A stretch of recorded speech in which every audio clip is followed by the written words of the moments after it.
There is a lot to say about Kennedy assassination research, and it is well known among folklorists who grew in number after Oliver Stone's movie was released in around 1992. Um, it's well known that the research was thankless for a long time. There's a roster of people who got right on the job. Sylvia Meager, Mark Lane, Jim Mars. These were people who were suspicious and who followed the leads. The most well known from the movie was Jim Garrison, the district attorney for New Orleans, where Lee Harvey Oswald was found to have been spending quite a bit of his time.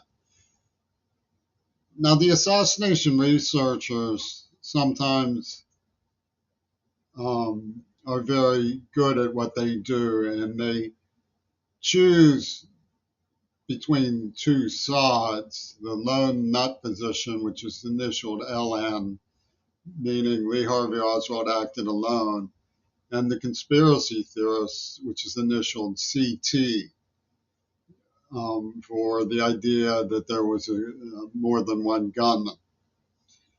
And to guard against charlatanism, they are careful to cultivate awareness of the actual knowledge base the newcomers bring to the talk boards.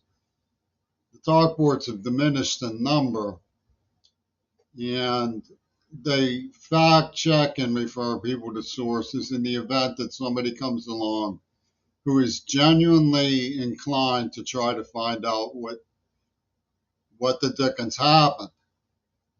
And there will always be people like that. And some very good books have been written by a number of different people, which operate around a variety of very similar premises.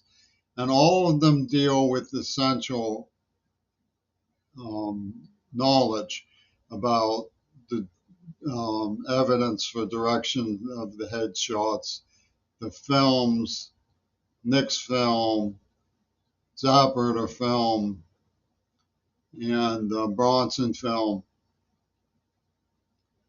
and who Jack Ruby was, and the presumed movements of Lee Harvey Oswald between the school book depository building where he was employed and the Texas theater where he was apprehended. You can get details like the name of the man who was supposedly suspicious of Oswald at the ticket counter of the Texas theater.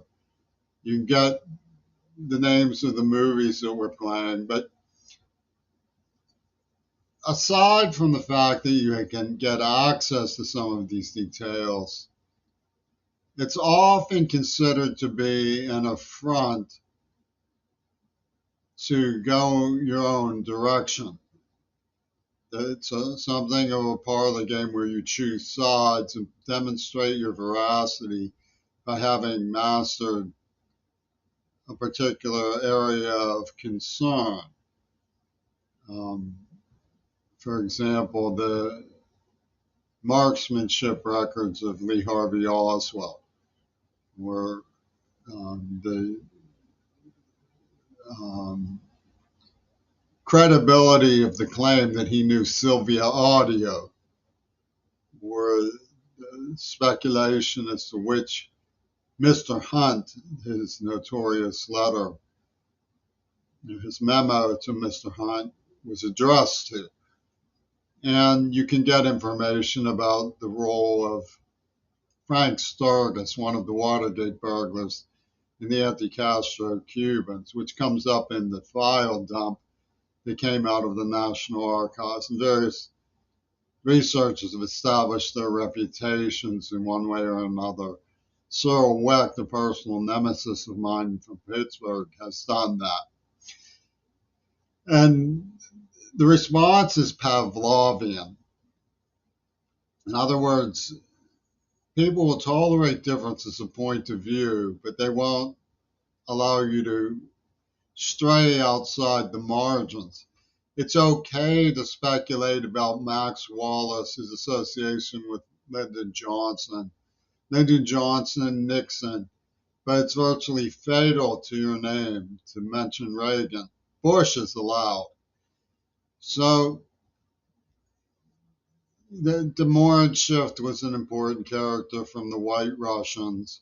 He knew Jackie Kennedy, and the list of details is rather long. But what I propose to examine is an area that led to, for example, a disservice where my Kennedy research was used against me in a psychiatric court in Seattle, because Seattle is one of the gangs that doesn't like the idea of people getting to know the material so well that they begin to understand what really happened, because that leads into areas that they're still practicing domestic terror from. And so they pulled a Soviet style gulag situation over me as a researcher, where they said I should be psychiatrized and subject to medical malpractice of a psychiatric direction. And of course, Cyril Wecht, who has a reputation, worked with Oliver Stone, who I have a magazine, a worldwide cinema magazine, that here in my apartment called Cineast, in which I was allowed to give the last word on Oliver Stone's movie, and a debate that had raged in its pages for some 10 years. So it may not have been that long, but it was debate had raged in its pages for quite some time when they gave me the last word about it. So details like that, of course, will be fact checked, and it's important to understand that fact checking industry is an important characteristic of legitimate journalism. I applaud even my self reflection apparatus to catch um, a lazy moment that way, where I um, casually represented a span of time that the debate raged in Sinise that was inaccurate. Those kinds of details are very significant in ascertaining what really happened. And one of the reasons why it becomes important to the assassination researchers is a good reason, because the ordinary police work broke down. They were manhandling the evidence without proper securing of the crime scene. They were destroying notes both at the hospital and the sheriff's headquarters. It's important to learn that fact checking is not to be taken casually, but to actually censor relevant information is a different story. And I offer these details for peer review. That's just that the peer review situation is being policed by people who don't want these details examined.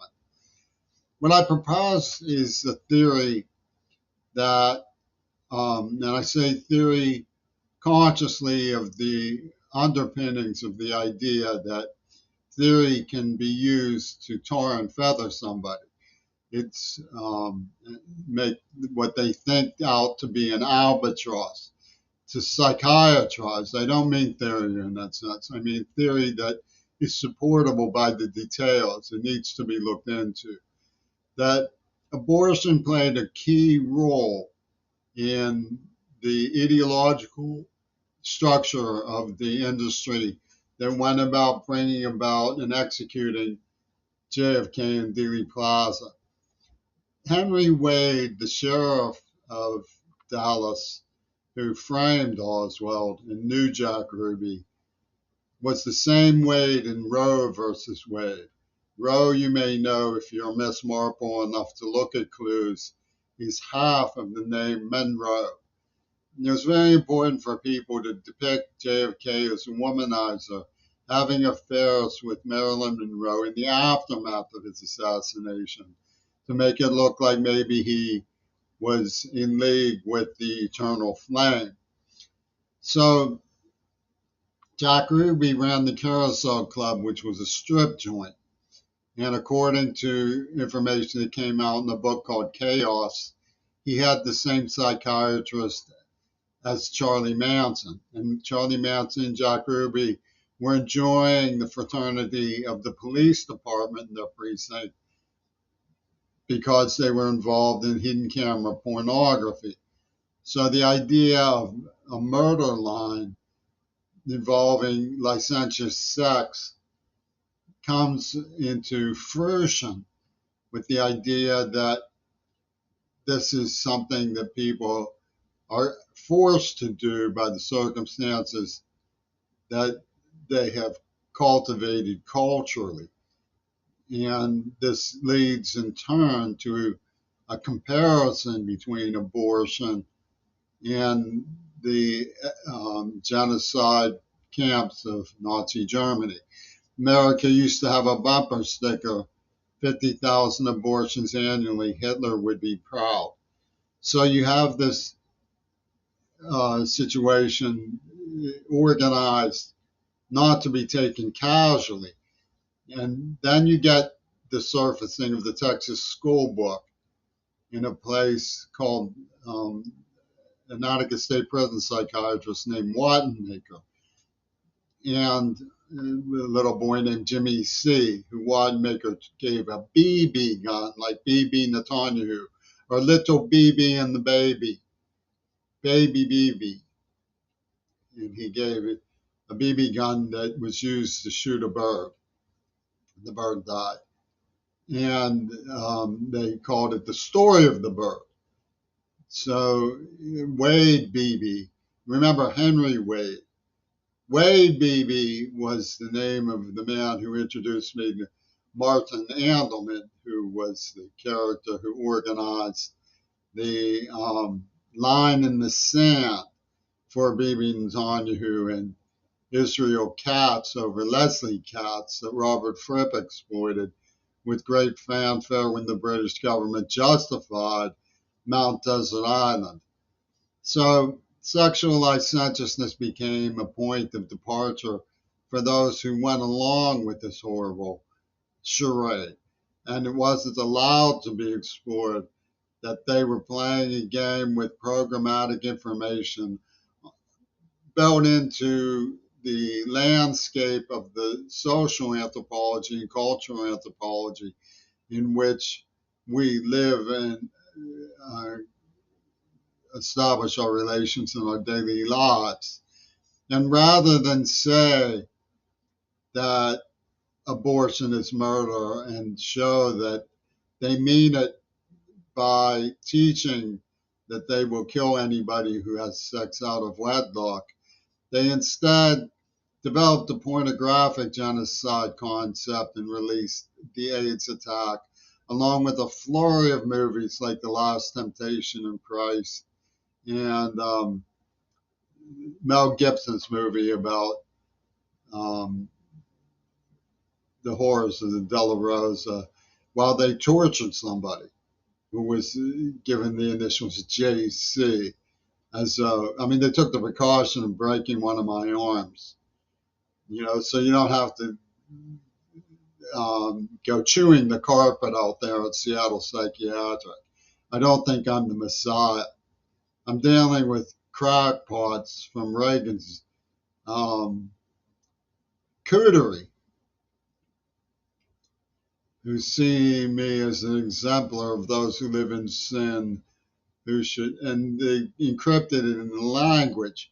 Ronnie Zinsky attacked me as a child with an oil tube. He gave me a nitroglycerin pill and forced me to swallow it. They had a guy named Casper, which is like the ghost in the womb, and these were people who were making a conscious attempt to depict Hitler as a victim of circumstances. Their slogan was, "You think you're better than us." And you can't get the women to man up about it. That's the last thing in the world they'll ever do.